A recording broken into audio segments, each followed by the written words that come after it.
let's kick it off with sourcing a deal. I mean, this is obviously you got to know where to look, where to find one. I'm imagining, Matthew and Josh, that most property managers who are out there looking or who are thinking about buying property management companies are thinking about it in their local market.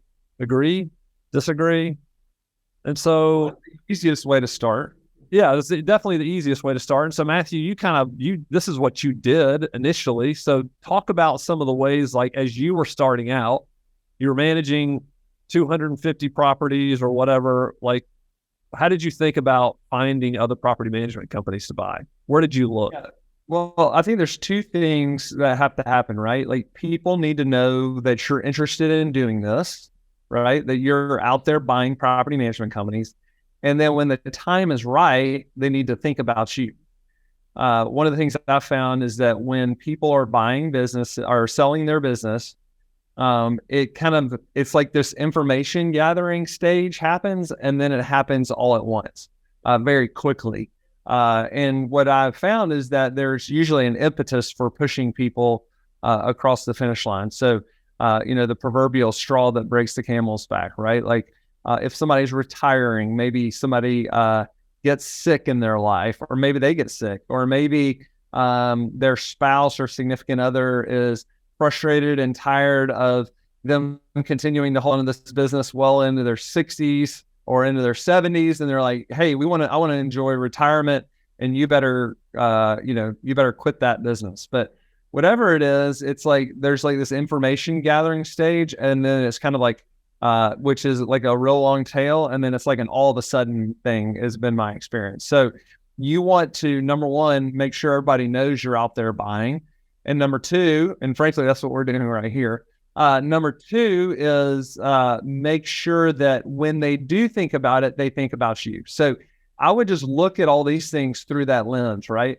One of the reasons we do a podcast is we want to stay out in front of people.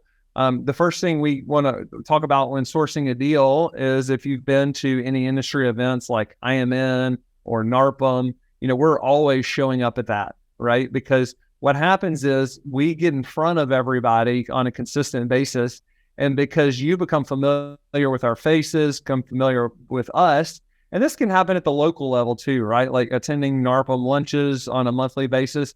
But what happens is when you're consistently show up, that builds trust. And so when you build trust, that lets people know that you're, that they can have confidence to sell you your business.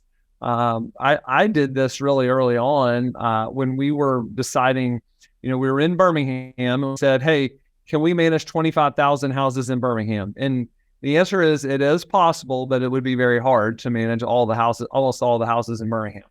So we said, well, we're going to have to go to other markets. And Nashville was always on the list. And I don't know if anybody's in here from the Nashville NARPM chapter, but for 3 or 4 years, I would drive on a monthly basis, literally every month, up to the Nashville NARPM chapter lunch and eat lunch, and then maybe do a meeting before or meeting after. But by me doing that very consistently showing up at industry events, and that's kind of number one where we find a lot of deals, is that built trust with the group of people up there. And I built a lot of great relationships, still have a lot of great relationships from there. But I was top of mind, and that's where our first kind of out of market deal came from, was from those relationships at that. It was actually a referral from somebody that I'd consistently connected with. I was going to say the person wasn't even attending those lunches. This person was a referral to somebody you had built a relationship with at those lunches. And the proof is there was actually two people from that, two separate ways it both came to me. And both of those people didn't know that they were referring me, but because I'd built relationships with them and they knew I was buying, they sold the business to us. Yeah. Or they referred the business. Another way, like if you're obviously in your local market, like how well, outside of the industry events, outside of the NARPM lunches, how well are you getting to know your fellow property managers in your city? Again, like Matthew mentioned, you want them to know that you're in the market. I just interviewed somebody we bought a property management company with, and I asked him, I was like, well, tell me how you heard about Evernest and how this all happened. And well, we kicked Matthew off. And he actually told me, he said, well, I went to lunch with somebody who was running your office here. And we went to lunch, and I got to know him. He was a really nice guy. And it wasn't time that he said, I was just getting into the business. He actually bought his business from his parents.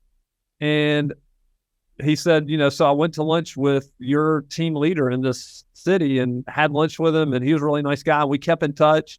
And then, all of a sudden what happened was, so he sold his business 2 years after he bought it because his partner said, hey, I can't be here anymore. I have to move back to my hometown.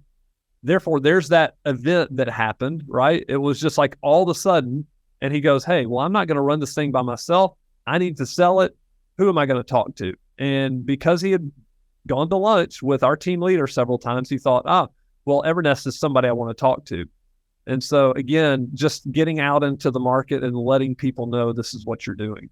Yeah, I don't think it's terrible to consistently have lunch, even if you don't have a local NARPM chapter with local PMs, and just tell them, hey, do you know anybody that's interested in selling their business? As somebody who owns a business, frankly, it is flattering when somebody asks you the question, would you be interested in selling your business? Because as an entrepreneur or as a founder of a company, you always want one day to build something of value and build something that people are willing to pay money for.